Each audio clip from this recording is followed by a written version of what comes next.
ಓಂ ನಮೋ ನಾರಾಯಣಾಯ. ಹೆಜ್ಜೆಗೊಂದು ಕತೆ ಸಾಮ್ಯಕೋಟಿ ಜೊತೆ ಚಾನಲ್ಗೆ ತಮ್ಮೆಲ್ಲರಿಗೂ ಆತ್ಮೀಯವಾದ ಸ್ವಾಗತ. ಈ ನನ್ನ ಪುಟ್ಟ ಚಾನಲ್ನ ಸಬ್ಸ್ಕ್ರೈಬ್ ಮಾಡಿರೋ ತಮ್ಮೆಲ್ಲರಿಗೂ ತುಂಬ ಹೃದಯದ ಧನ್ಯವಾದಗಳು. ಇನ್ನೂ ಯಾರು ಸಬ್ಸ್ಕ್ರೈಬ್ ಮಾಡಿಲ್ಲ ಅಂದರೆ ದಯವಿಟ್ಟು ಸಬ್ಸ್ಕ್ರೈಬ್ ಮಾಡಿ. ಈ ನಮ್ಮ ಪುಟ್ಟ ಯೂಟ್ಯೂಬ್ ಚಾನಲ್ಗೆ ತಾವು ಸಹ ಪ್ರೋತ್ಸಾಹಿಸಿ ಅಂತ ಕೇಳ್ಕೊಳ್ತೀನಿ. ಇಂದಿನ ಕತೆಗಳು ಅಂತ ಹೇಳ್ತಾ ಇದ್ದೀನಿ, ಯಾಕೆಂದರೆ 2-3 ಕತೆಗಳನ್ನು ನಿಮಗಾಗಿ ಹೊತ್ತು ತಂದಿದ್ದೇನೆ.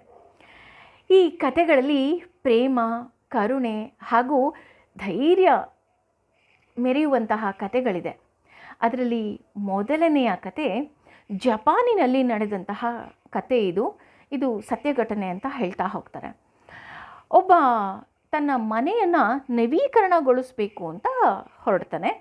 ಈ ಕಡೆ ಅಮೇರಿಕಾ, ಕೆನಡಾ, ಜಪಾನ್ ಈ ಕಡೆ ಎಲ್ಲ ಏನು ಮಾಡಿರ್ತಾರೆ, ಮರದ ಹಲಿಗೆಗಳಿಂದ ಮನೆಯನ್ನು ಕಟ್ಟಿರ್ತಾರೆ.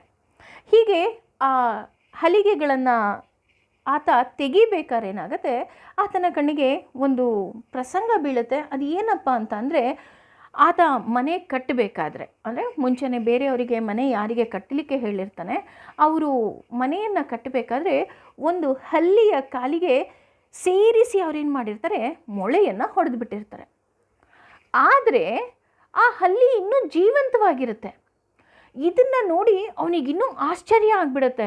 ಅಲ್ಲ, ಈ ಹಲ್ಲಿ ಕಾಲಿಗೆ ಮೊಳೆ ಹೊಡೆದಿದ್ದಾರೆ, ಈ ಹಲ್ಲಿ ಬೇರೆ ಕಡೆ ಹೋಗಲಿಕ್ಕೆ ಸಾಧ್ಯ ಇಲ್ಲ, ಆದರೆ ಇದು ಅಷ್ಟು ದಿನದಿಂದ ಹೇಗೆ ಜೀವಂತವಾಗಿದೆ ಅಂತ.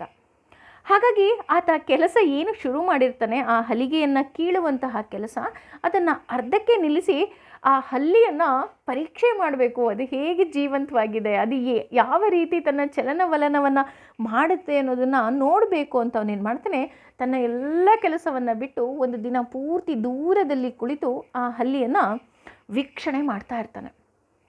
ಆದರೆ ಅವನ ಕಣ್ಣಿಗೆ ಬಿದ್ದಂತಹ ಪ್ರಸಂಗ ಏನಿದೆ, ಅವನ ಕಣ್ಣು ತುಂಬಿ ಬರುತ್ತೆ. ಏನಪ್ಪ ಆ ಪ್ರಸಂಗ ಅಂತ ಅಂದರೆ, ಆ ಒಂದು ಹಲ್ಲಿಗೆ ಅದರ ಕಾಲಿಗೆ ಮೊಳೆ ಹೊಡೆದ್ಬಿಟ್ಟಿರ್ತಾರೆ. ಅದು ಅಲ್ಲಾಡೋದಕ್ಕೂ ಆಗೋದಿಲ್ಲ, ಅಂದರೆ ದೂರ ಹೋಗೋದಕ್ಕೆ ಆಗೋದಿಲ್ಲ. ಆದರೆ ಅದರ ಸಂಗಾತಿ ಆದ ಹಲ್ಲಿ, ಮತ್ತೊಂದು ಹಲ್ಲಿ ಏನಿದೆ, ಅದು ಪ್ರತಿನಿತ್ಯ ಎಲ್ಲಿಂದನಾದರೂ ಅದಕ್ಕೆ ಊಟವನ್ನು ತಂದು ತನ್ನ ಬಾಯಿಯಲ್ಲಿ ಕಚ್ಕೊಂಡು ಬಂದು ತಿನ್ನಿಸ್ತಾ ಇರುತ್ತೆ. ಅಂದರೆ ಈ ಪ್ರೀತಿ, ಪ್ರೇಮ ಅಥವಾ ನನ್ನ ಬಾಳ ಸಂಗಾತಿ ಅಥವಾ ಪಾರ್ಟ್ನರ್ ಚೆನ್ನಾಗಿರಬೇಕು ಅಂತ ಆಶಿಸೋದು ಕೇವಲ ಮನುಷ್ಯ ಒಬ್ಬನೇ ಅಲ್ಲ, ಈ ಪ್ರಾಣಿಗಳಿಂದ ಕಲ್ತ್ಕೊಳ್ಳೋದು ತುಂಬ ಇದೆ ಅಂತ ತಕ್ಷಣ ಅವನಿಗೆ ಗೊತ್ತಾಗುತ್ತೆ. ಅವನ ಕಣ್ಣು ತುಂಬಿ ಬರುತ್ತೆ. ಅಯ್ಯೋ, ಯಾರು ಈ ಕೆಲಸ ಮಾಡಿದ್ರೋ ಗೊತ್ತಿಲ್ಲ, ಆದರೆ ಆ ಹಲ್ಲಿ ಇನ್ನೂ ಜೀವಂತವಾಗಿದೆ ಅಂದರೆ ಅದಕ್ಕೆ ಕಾರಣ ಆ ಹಲ್ಲಿಯ ಸಹಪಾಠಿ ಅಥವಾ ಅದರ ಪಾರ್ಟ್ನರ್ ಅಂತ ಅಂದರೆ ಖಂಡಿತವಾಗ್ಲೂ ತಪ್ಪಾಗೋದಿಲ್ಲ. ಅದು ಪ್ರತಿನಿತ್ಯ ಅದಕ್ಕೆ ಅಲ್ಲಾಡೋಕ್ಕಾಗಲ್ಲ ಅಂತ ಗೊತ್ತಿದ್ದು ಪ್ರತಿನಿತ್ಯ ಅದಕ್ಕೆ ಊಟವನ್ನು ತಂದು ತಿನ್ನಿಸ್ತಾ ಇರುತ್ತೆ ಅಲ್ವಾ. ಎಷ್ಟು ಸೊಗಸಾಗಿದೆ ಈ ಕತೆ. ಇನ್ನು ಎರಡನೇ ಕತೆಗೆ ಬರೋದಾದರೆ, ನಿಮ್ಮೆಲ್ಲರಿಗೂ ಗೊತ್ತಿರೋ ಹಾಗೆ ಈಗ ಬೇಸಿಗೆ, ಕಾಡ್ಗಿಚ್ಚು, ಎಲ್ಲ ಕಡೆ ಕಾಡ್ಗಿಚ್ಚು ಹರಡಿರುತ್ತೆ. ಆ ಕಾಡ್ಗಿಚ್ಚು ಹರಡಿದಾಗ ಏನಾಗುತ್ತೆ, ಎಷ್ಟೋ ಪ್ರಾಣಿ ಪಕ್ಷಿಗಳು ಹಾಗೂ ಕಾಣದ ಪುಟ್ಟ ಪುಟ್ಟ ಜೀವಿಗಳು ಆ ಕಾಡ್ಗಿಚ್ಚಿನಲ್ಲಿ ಸುಟ್ಟು ಭಸ್ಮ ಆಗಿಬಿಡತ್ತೆ. ಅದೇ ರೀತಿ ಒಂದು ಕಾಡಿನಲ್ಲೂ ಸಹ ಕಾಡ್ಗಿಚ್ಚು ಹರಡಿರುತ್ತೆ. ಆ ಕಾಡ್ಗಿಚ್ಚನ್ನು ನಂದಿಸೋದಕ್ಕೆ ಸಾಕಷ್ಟು ಪ್ರಯತ್ನ ಪಟ್ಟರೂ ಸಹ ಸಾಕಷ್ಟು ಕಾಡು ಏನಾಗೋಗುತ್ತೆ, ನಾಶ ಆಗೋಗುತ್ತೆ. ನಾಶ ಆದರೂ ಸಹ ಏನೆಲ್ಲ ನಾಶ ಆಗಿದೆ ನೋಡಬೇಕು ಅಂತ ಏನು ಮಾಡ್ತಾರೆ, ಅರಣ್ಯಾಧಿಕಾರಿ ಮತ್ತು ಅವನ ತಂಡ ಆ ಕಾಡಿನ ಒಳಗೆ ಹೋಗ್ತಾ ಇರುತ್ತೆ. ಆ ರೀತಿ ಹೋಗಬೇಕಾದ್ರೆ ಅವರಿಗೊಂದು ವಿಸ್ಮಯ ಕಾಣುತ್ತೆ. ಆ ವಿಸ್ಮಯ ಏನಪ್ಪ ಅಂದರೆ, ಏನೋ ಒಂದು ಎಲೆನೋ ಅಥವಾ ಪುಕ್ಕವೋ ಗಾಳಿಯಲ್ಲಿ ಪಕ್ಷಿಯ ರೀತಿಯಲ್ಲಿ ಚಿತ್ರವಾಗಿರುವ ರೀತಿಯಲ್ಲಿ ಅವರಿಗೆ ಕಾಣುತ್ತೆ. ಅವ್ರಿಗೆ ಆಶ್ಚರ್ಯ ಆಗುತ್ತೆ, ಇದೇನಿದು, ಎಲ್ಲೂ ಏನು ಸಪೋರ್ಟ್ ಇಲ್ಲದೆ ಈ ರೀತಿ ಪಕ್ಷಿಯ ಪುಕ್ಕಗಳು ನಿಂತಿದೆಯಲ್ಲ ಅಂತ ಮುಟ್ಲಿಕ್ಕೆ ಹೋಗ್ತಾರೆ. ಆ ಮುಟ್ಟಕ್ಕೆ ಹೋದಾಗ ಏನಾಗೋಗುತ್ತೆ, ಆ ಪಕ್ಷಿಯ ಪುಕ್ಕಗಳೆಲ್ಲ ಉದುರಿ ಬಿದ್ದು ಹೋಗಿಬಿಡುತ್ತೆ. ಅರ್ಧಂಬರ್ಧ ಸುಟ್ಟ ಪುಕ್ಕಗಳು ಬಿದ್ದು ಹೋಗುತ್ತೆ. ಬಿದ್ದು ಹೋಗಿದ ತಕ್ಷಣ ಏನಿದು ಅಂತ ನೋಡ್ತಾರೆ. ಆ ಪಕ್ಷಿ ಇದ್ದಂತಹ ಆ ಸುಟ್ಟು ಕರಕಲಾದ ಪಕ್ಷಿ ಏನಿರುತ್ತೆ, ಅದರ ಹಿಂದೆ ಒಂದು ಮರದ ಪೊಟರೆ ಒಳಗಡೆ 4-5 ಪಕ್ಷಿಗಳ ಪುಟ್ಟ ಪುಟ್ಟ ಪಕ್ಷಿಗಳಿರುತ್ತೆ. ಅದು ಆ ಪಕ್ಷಿ ಬಿದ್ದೊಡನೆ ಅದಕ್ಕೆ ಬೆಳಕು ಕಾಣುತ್ತಲ್ಲ, ಚೀವ್ ಚೀವ್ ಚೀವ್ ಚೀವ್ ಅಂತ ಶಬ್ದವನ್ನು ಮಾಡೋದಕ್ಕೆ ಶುರು ಮಾಡುತ್ತೆ. ಇದನ್ನು ನೋಡಿದ ಅರಣ್ಯಾಧಿಕಾರಿಗಳಿಗೆ ಆಶ್ಚರ್ಯ ಆಗುತ್ತೆ. ಅಯ್ಯೋ, ಇಷ್ಟೊಂದು ಕಾಡ್ಗಿಚ್ಚು ಹರಡಿತ್ತು, ಆದರೆ ಇಲ್ಲಿ ಪಕ್ಷಿಗಳು ಹೇಗೆ ಬದುಕಿದೆ ಅಂತ ಅವರ ತಂಡ ಏನು ಮಾಡ್ತಾರೆ, ಅಲ್ಲೇ ಕುಳಿತುಕೊಂಡು ಅವರದೇ ಆದಂತಹ ಒಂದು ಕಲ್ಪನೆ ಮಾಡಿಕೊಳ್ತಾರೆ.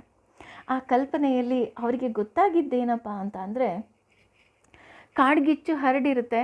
ಕಾಡ್ಗಿಚ್ಚು ಹರಡಿದಾಗ ಮೇಲೆ ಹೊಗೆ ಎಲ್ಲ ತುಂಬಿಕೊಂಡ್ಬಿಟ್ಟಿರುತ್ತೆ. ಆ ಹೊಗೆಗೆ ಪಕ್ಷಿಗಳ ಮೇಲೆ ಹಾರೋದಕ್ಕೆ ಆಗೋದಿಲ್ಲ.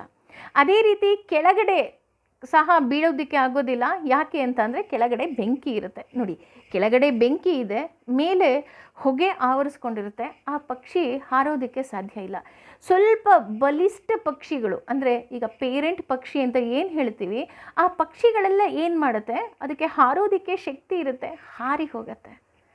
ಆದರೆ ಈ ತಾಯಿಯಾದಂತಹ ಪಕ್ಷಿ ಏನಿದೆ ಅದು ಹಾರಿ ಹೋಗಲ್ಲ. ಯಾಕೆ ಅಂದರೆ ಅದಕ್ಕೆ ಗೊತ್ತಿರುತ್ತೆ, ನನ್ನ ಈ ಪುಟ್ಟ ಪಕ್ಷಿಗೆ ಮೇಲೆ ಹಾರೋದಕ್ಕೆ ಶಕ್ತಿ ಇಲ್ಲ, ಹಾಗಂತ ಆ ಮರದಿಂದ ಕೆಳಗೆ ಬೀಳಿಸ್ಬಿಡೋಣ ಅಂತ ಅಂದರೆ ಕೆಳಗೂ ಬೀಳಿಸೋದಕ್ಕಾಗೋದಿಲ್ಲ, ಕೆಳಗಡೆ ಬೆಂಕಿ ಇದೆ.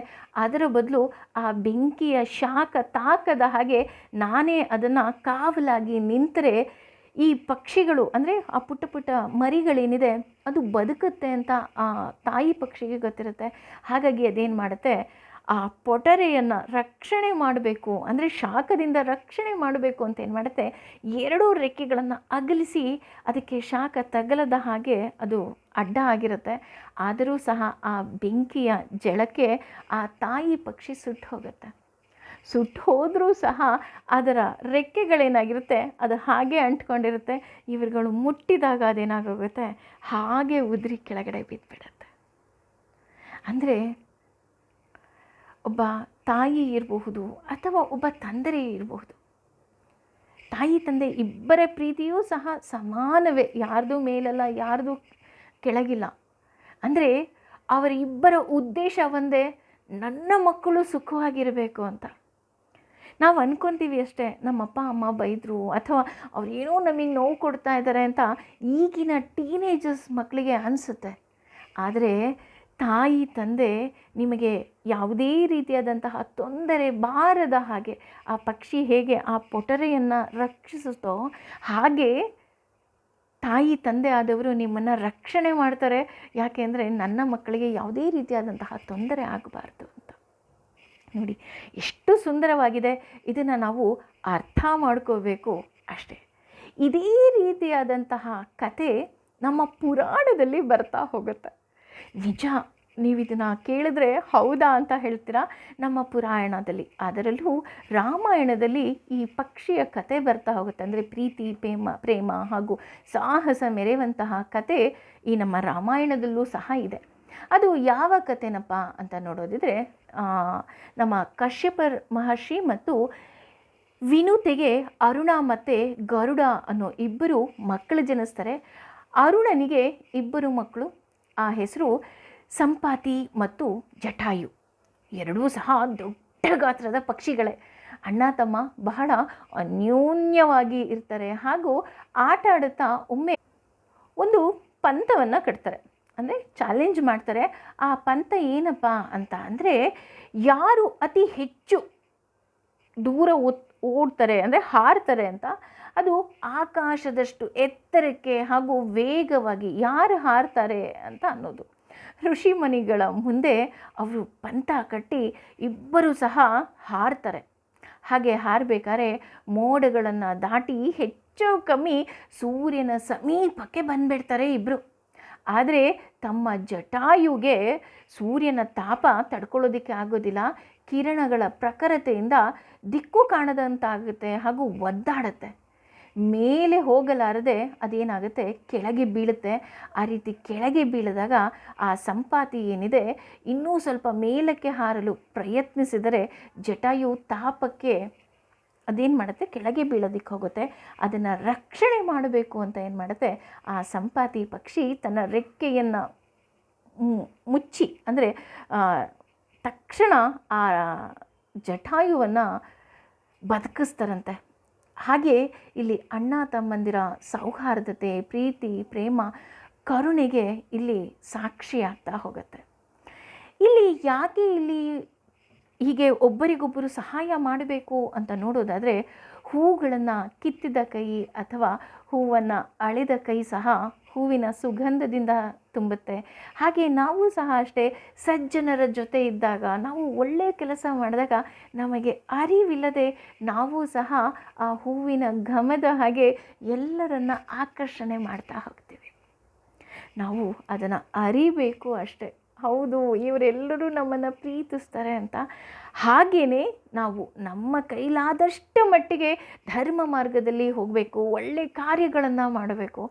ಆಗ ಭಗವಂತ ನಮಗೆ ಒಳ್ಳೆಯ ಮಾರ್ಗವನ್ನೇ ಖಂಡಿತವಾಗ್ಲೂ ಸೂಚಿಸ್ತಾನೆ. ಒಮ್ಮೆ ಯೋಚನೆ ಮಾಡಿ. Thank you.